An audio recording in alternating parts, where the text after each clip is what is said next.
The Martinez family mansion had always felt familiar in a way I couldn't explain. Even as a child, visiting my grandparents for mandatory Sunday dinners, I'd find myself pausing in certain hallways, overcome by déjà vu. The curve of the grand staircase, the way sunlight fell through the stained glass windows in the library, the peculiar echo of footsteps in the east wing. It all resonated with something deep in my memory.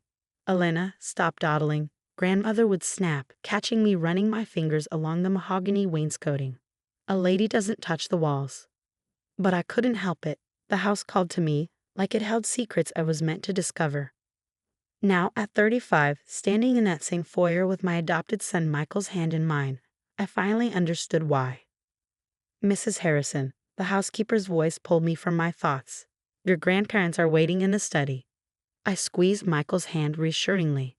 At 6 years old, he was already too perceptive, picking up on the tension thrumming through the house. It's okay, Mio, I whispered. Remember what we talked about? He nodded solemnly, his dark eyes serious beneath his unruly curls. Best behavior. No whining. No touching anything. That's right. This won't take long. But as we approached the study, I knew I was lying to myself. This conversation had been brewing for months, ever since I'd announced my decision to adopt Michael. My grandparents' reaction had been predictably cold. A Mexican orphan, grandmother had said during that first phone call, her voice dripping with disdain.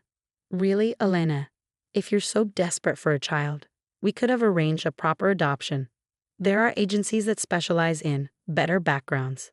I'd ended that call abruptly, but the comments kept coming. Subtle digs during family events, pointed remarks about bloodlines and heritage, casual mentions of other potential heirs who had real claims to the Martinez fortune.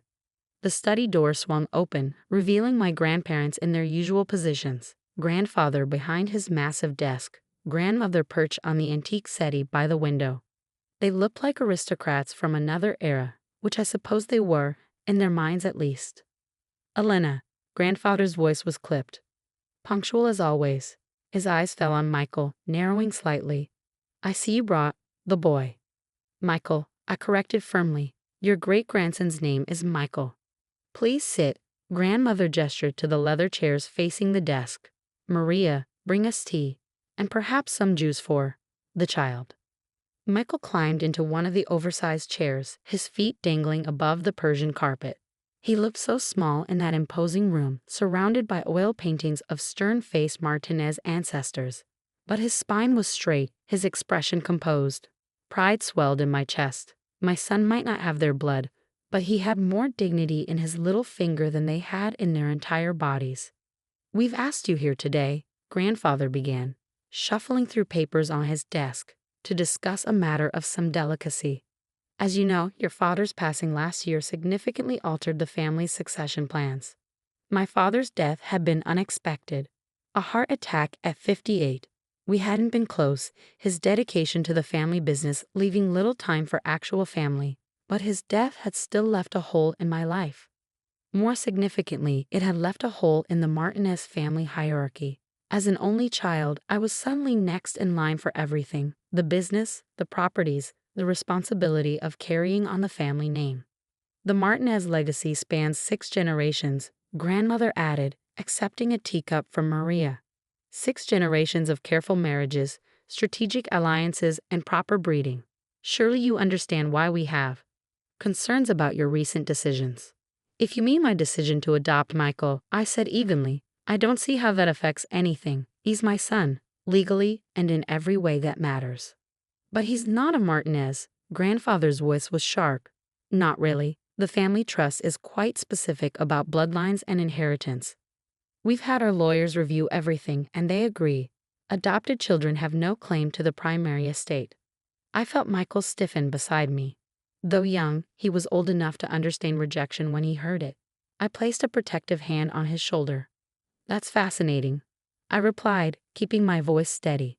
Especially since I distinctly remember you telling me that family was about more than blood when you took me in after my mother disappeared.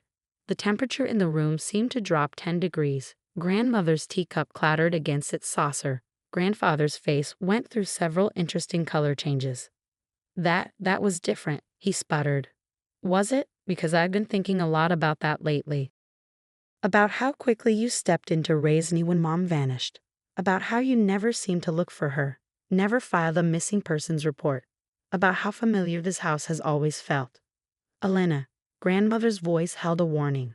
Some things are better left in the past. But I wasn't finished. I hired a private investigator last month. Would you like to know what he found? Grandfather stood abruptly, his chair scraping against the hardwood floor. This meeting is over. Take the boy and go. His name is Michael, I said again, standing as well. And we're not going anywhere until we discuss the DNA test results I received yesterday. The color drained from grandmother's face.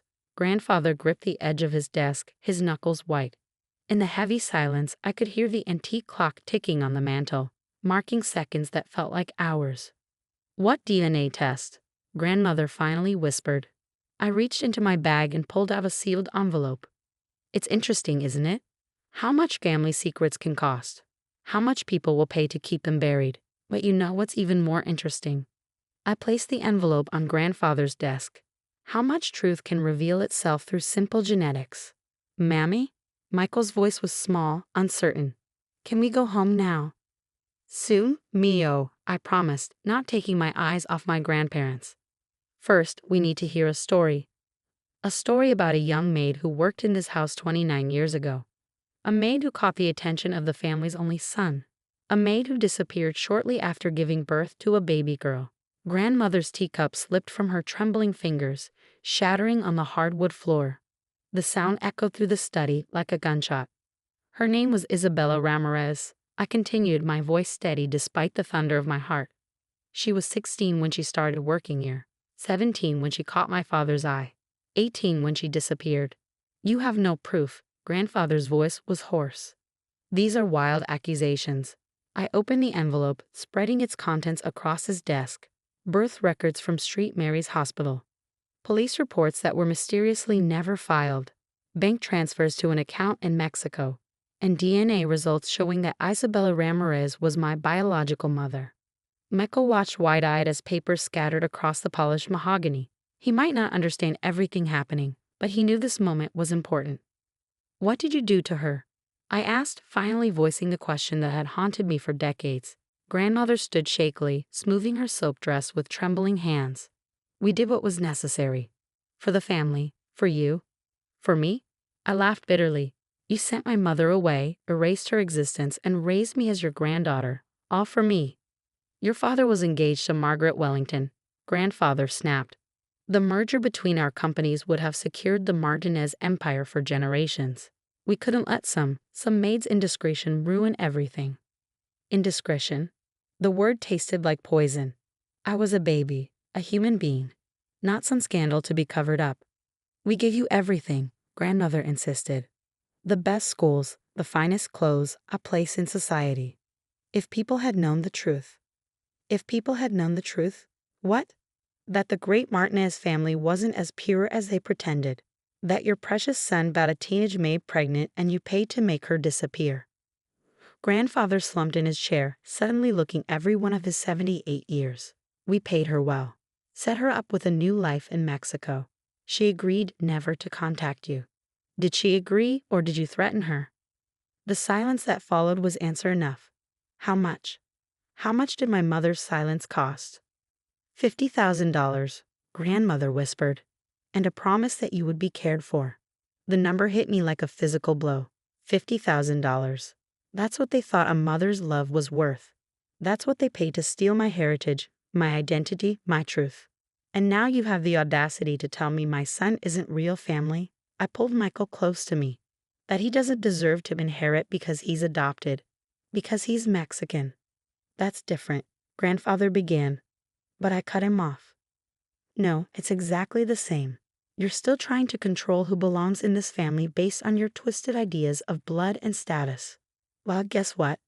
By your own logic, I'm not a real Martinez either. I'm the daughter of a Mexican maid you paid to disappear. But you're still blood. Grandmother protested. Still our great-granddaughter. And Michael is still my son. I shot back. My child, whom I chose to love, just as you chose to raise me. Or was that just about protecting your precious reputation? I pulled another document from my bag, this one fresh from my lawyer's office. I'm not just here about the DNA test. I've spent the last month digging through property records, trying to understand why this house always felt so familiar. Grandfather's face went ashen. Elena, imagine my surprise when I discovered that this mansion wasn't built by Martinez money at all. It was inherited through marriage, specifically through my grandmother's side of the family, the Ramirez side. I spread out the property records, yellowed with age but clear in their implications. Isabella Ramirez wasn't just any maid. She was the granddaughter of the original house staff, whose family had served here for generations. She grew up in the servants' quarters, playing in these halls just like I did. That's why everything feels familiar. This house is in my blood, but not the way you thought. Grandmother sank back onto the settee, her composure finally cracking. How did you find all this? Property records are public, and old servants talk, especially when someone asks the right questions. Maria? I called out, knowing the housekeeper was listening from a hallway. Would you join us, please? Maria entered, her gray hair neat under her cap, her spine straight despite her years. She'd been here as long as I could remember, always watching, always silent. Until now. I knew Isabella, she said quietly, helped raise her after her parents died. Watched her grow up in these halls, and I watched them send her away when she needed us most. You knew. Grandmother's voice was barely a whisper. All these years. We all knew, Maria replied. The whole staff knew.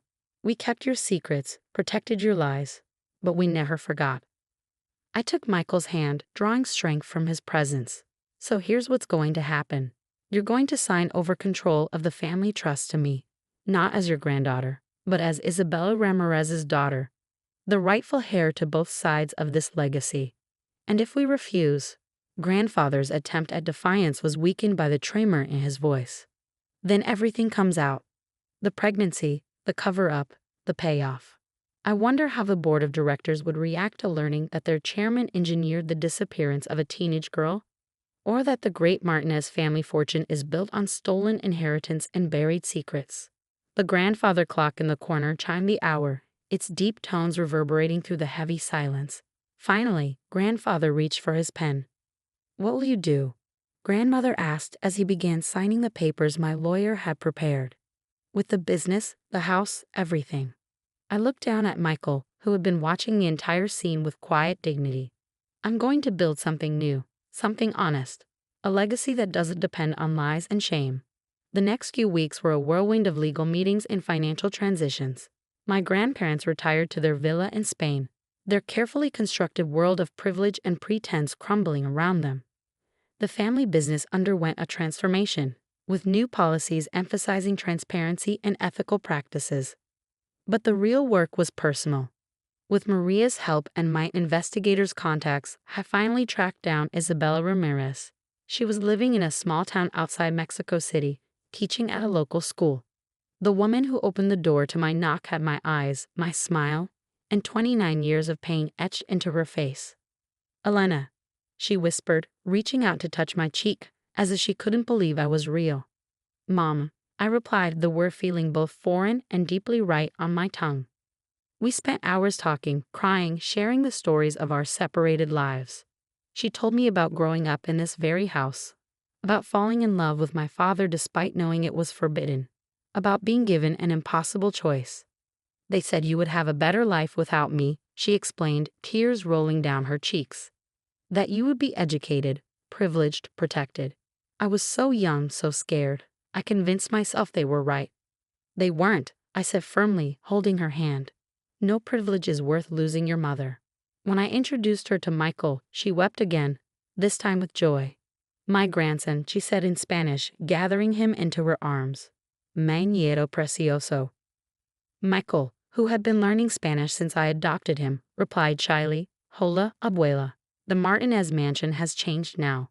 The stern portraits of past patriarchs have been replaced with photographs showing the true history of the house, including pictures of the generations of staff who kept it running.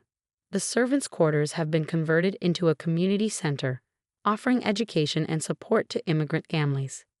Isabella, my mother, splits her time between Mexico and here, teaching Spanish and sharing stories about the house's history. Michael adores her, soaking up the language and culture that should have been my birthright. Last week, we hosted a family dinner in the formal dining room. But instead of the cold, hierarchical affairs I remember from childhood, this one was warm and loud and real. Maria and the other staff sat with us as equals. My mother's laughter rang through the halls. Michael ran around the table, no longer constrained by rules about proper behavior. "Mommy," he asked later that night as I tucked him into bed, "are we a normal family now?" I thought about our unconventional household, the adopted son, the long-lost mother, the staff-turned-family, all the hidden stories finally brought into the light. "No, Mio," I replied, kissing his forehead. "We're not normal. We're real, and that's much better." The next morning, I found my mother in the library, running her fingers along the same mahogany wainscoting that had always drawn me. "I used to do this too," she said, smiling at the memory. "The house remembers, even when people try to forget." "Did you ever think you'd be back here?" I asked, joining her by the window. "Never," she admitted. "But life has a way of bringing truth to light. Your son taught me that." I raised an eyebrow. "How so?" "Because you chose him with love, just as I chose to have you. The Martinezes never understood that family isn't about blood or status or inheritance. It's about love, about choice, about seeing the truth in each other's hearts." As if summoned by our conversation, Michael appeared in the doorway, proudly carrying a book of Spanish stories Maria had given him. "Abuela," he called out, "will you read with me?" My mother's face lit up with joy. "Of course, my amor. Come, sit with us."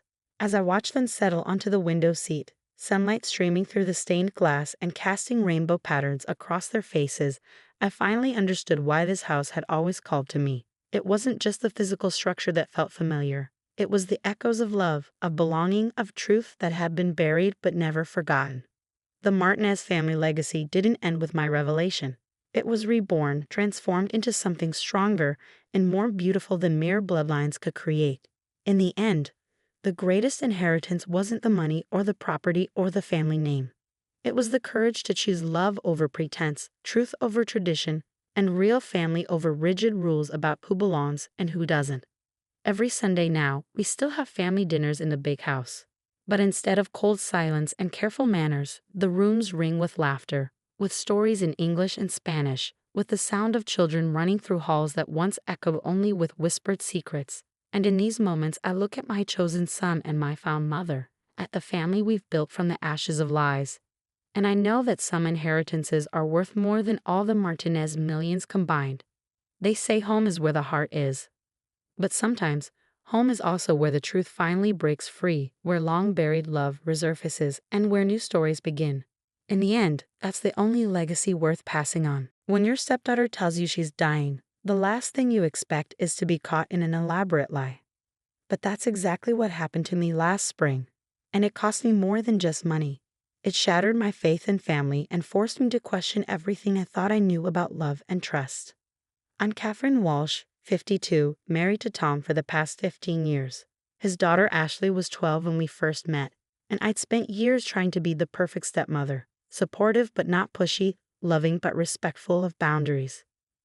Now, at 27, Ashley had grown into a beautiful young woman with her father's charm and her late mother's delicate features.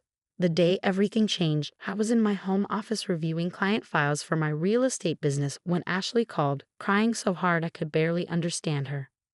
"Can you come to the hospital?" she managed between sobs. "Please don't tell Dad yet. I need you." I'd never heard her sound so vulnerable.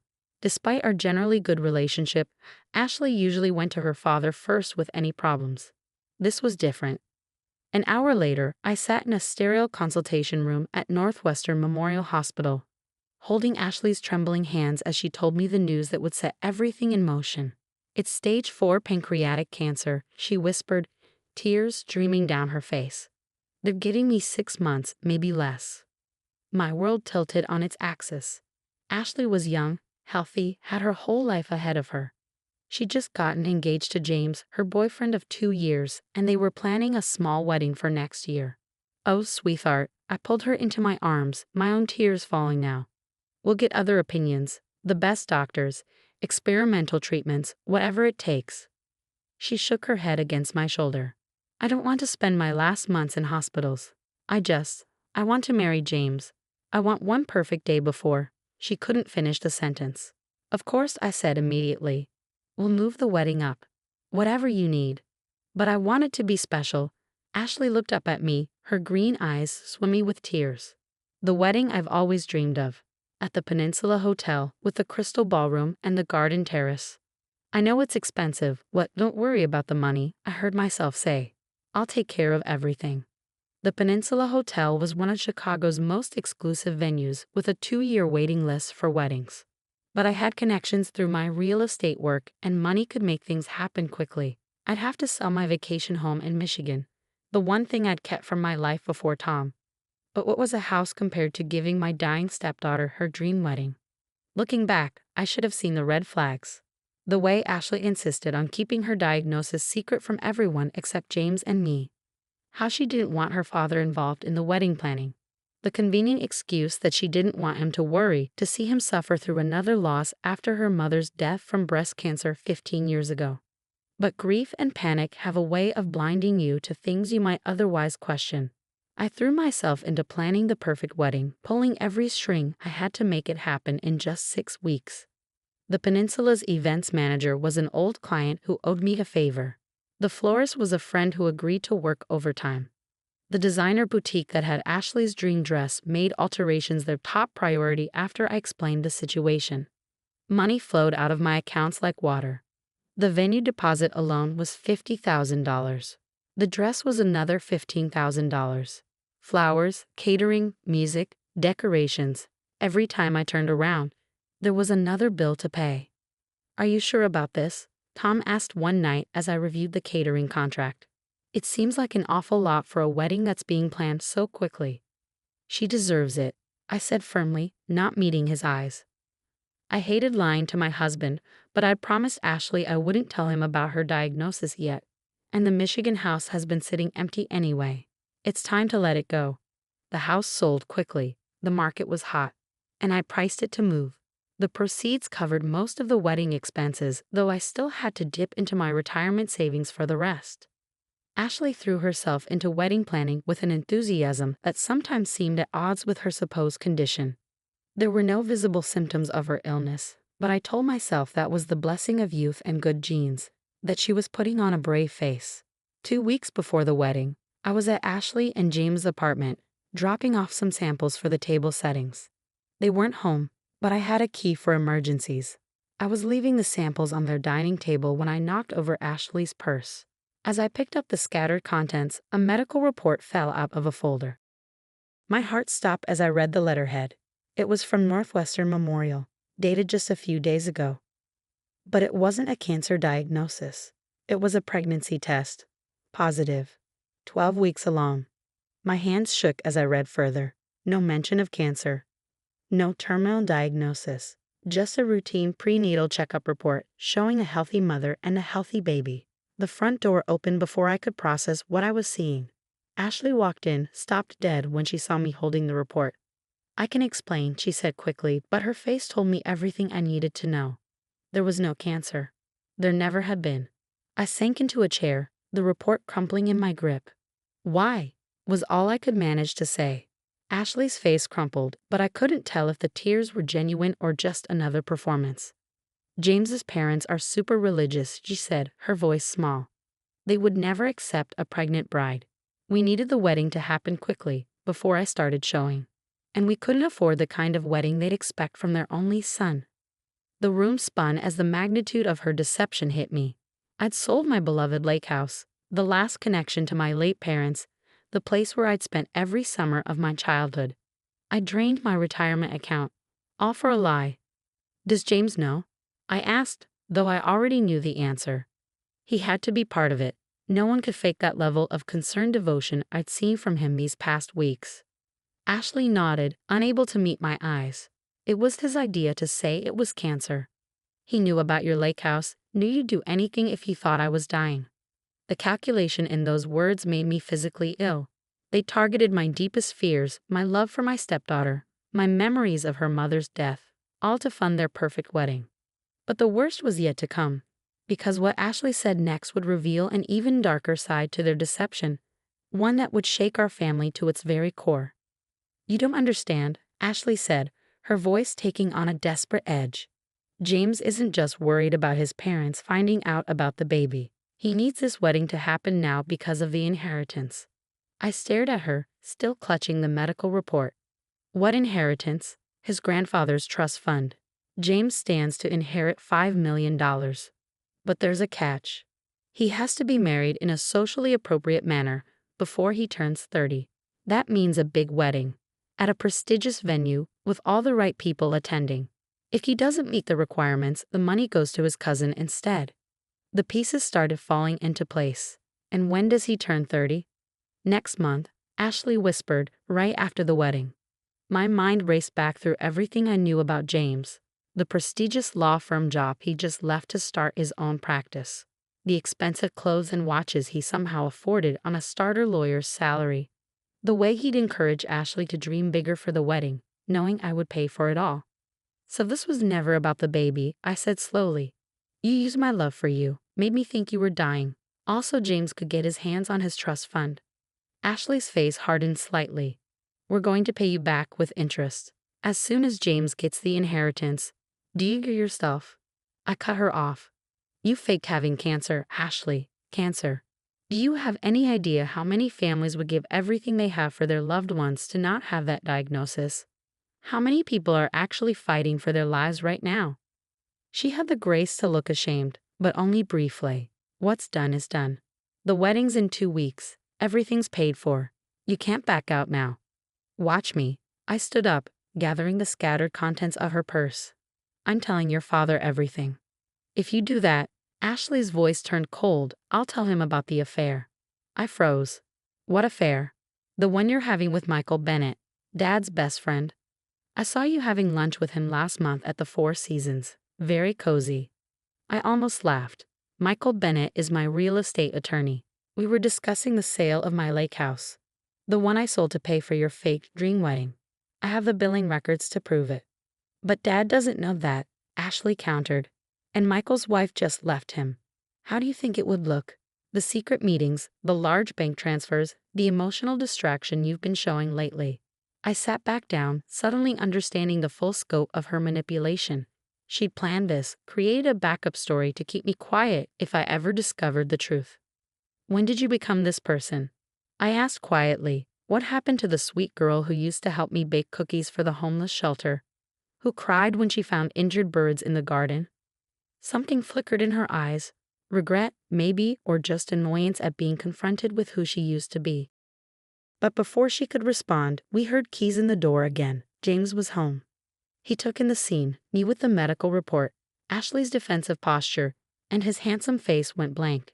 Not surprised, not angry. Just calculated. I see we're having a family discussion, he said smoothly, setting down his briefcase.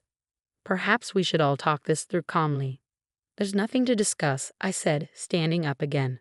The wedding's off. I'm calling the vendors tomorrow. James's smile didn't waver. That would be unwise, Catherine. You see, Ashley isn't the only one who's been watching and gathering information. He walked to his briefcase, pulled out a folder. Your real estate license is up for renewal next month. It would be a shame if the board received evidence of certain irregularities in your recent transactions. What irregularities? The lake house sale, for instance, sold well below market value with some very creative accounting to avoid certain taxes. I'm sure there's a reasonable explanation, but investigations can be so time-consuming and damaging to one's reputation. My blood ran cold. He'd been planning this too, documenting everything I'd done to quickly sell my house and fund their wedding. Actions that, taken out of context and twisted the right way, could indeed look suspicious. You're blackmailing me, I said flatly. We prefer to think of it as protecting everyone's interests, James replied. The wedding happens as planned. 2 weeks later, I receive my inheritance. We then buy you a new lake house. Larger, better location. Everyone wins. I looked between them, my stepdaughter and her fiancé, both watching me with a mixture of threat and false sympathy. In that moment, I saw them clearly for the first time. They were perfect for each other, but not in the way I'd originally thought. Okay, I said quietly. You win. The wedding goes forward. They both relaxed slightly, James's smile turning triumphant. I knew you'd see reason. But, I held up my hand, I have one condition. We tell your parents everything, James. Tonight. All of it. The baby, the trust fund requirements, everything. If they still want this wedding to happen, fine. But no more lies. Absolutely not, James snapped, his smooth facade cracking. My parents are coming to dinner at my house tonight. I finished for him. Ashley told me yesterday they'd accepted the invitation, so either you tell them or I will. They tried to argue, to threaten, to negotiate, but I stood firm. Either the truth came out on their terms or on mine. That night, over a dinner I could barely eat, James and Ashley confessed everything to his shocked parents. The pregnancy, the trust fund manipulation, the fake cancer diagnosis. What happened next surprised us all. James's father, a stern federal judge I'd only met twice, listened to the whole story in silence. Then he started to laugh. Did you really think we didn't know about the pregnancy? He asked his son. Your mother volunteers at that hospital. She saw Ashley's name on the patient list weeks ago. James went pale. But the trust fund requirements were meant to ensure you married someone you truly loved in a way that honored our family's values, his mother said quietly. Not to force you into an elaborate deception that hurt everyone around you. The money was never real, his father continued. The trust fund exists, yes, but the marriage clause was something I made up when I saw how materialistic you were becoming. I wanted to see what you would do, if you would choose love and honesty, or if you would scheme your way to what you wanted. The silence that followed was deafening. James looked like he'd been hit by a truck. Ashley was crying, but this time I thought the tears might actually be real. The wedding is canceled, I said into the silence. I'm calling everyone tomorrow. No one argued. The next few weeks were a blur of cancellations, refunds, and difficult conversations. I told Tom everything, showing him the evidence of Ashley's deception. He was devastated, not just by her lies, but by how calculated and cruel she'd been. Some vendors took pity on us and refunded their deposits. Others kept them, understandably. I lost about 60% of what I'd spent, including the lake house. But somehow, that didn't hurt as much as losing my faith in the daughter I thought I'd raised. Ashley and James broke up 2 months later. Without the prospect of millions, their perfect partnership crumbled. She moved back home, humbled and genuinely remorseful for the first time. I don't expect you to forgive me, she said one night, finding me in the kitchen after everyone else had gone to bed. But I want you to know that losing your respect hurts more than losing the wedding, the money, even James. I looked at her, really looked at her. She was 6 months pregnant now, showing clearly, her face stripped of the manipulative confidence she'd worn like armor. You know what the saddest part is? I said finally. If you just told me the truth from the beginning, about the baby, about wanting a nice wedding before you started showing, I would have helped. Not with selling my house, maybe, but I would have found a way, because that's what family does. I know that now, she whispered. I got caught up in James's dreams, his plans. I forgot who I was, who you raised me to be. Slowly, carefully, we began to rebuild. Ashley had her baby, a girl she named Catherine, after me. It was a peace offering, a promise to do better, to be better. I never did get the lake house back, but last summer, Ashley found a small cottage for rent on the same lake, just a few miles from my old place. She used her savings to rent it for a month, invited me to spend time there with her and the baby. It's not the same, I know, she said as we sat on the deck, watching the sunset over the water. But maybe we can make new memories here. Better ones, built on truth this time. I looked at my granddaughter, sleeping peacefully in her carrier, and felt something heal inside me. Not everything, some broken trust can never be fully repaired, but enough to move forward, to find a new kind of relationship with my stepdaughter. People often ask me if I regret not exposing Ashley and James more publicly, not making them face bigger consequences for their deception. But the truth is, they are facing consequences. James lost not just his inheritance but his family's respect. Ashley lost her dream wedding, her perfect fiancé, and had to rebuild her life as a single mother. And me? I lost a house but gained wisdom. I learned that sometimes the people we love most can hurt us deepest. But that doesn't mean we stop loving them. We just love them differently, more carefully, with clearer eyes and stronger boundaries. Last week, I received a letter from James's mother.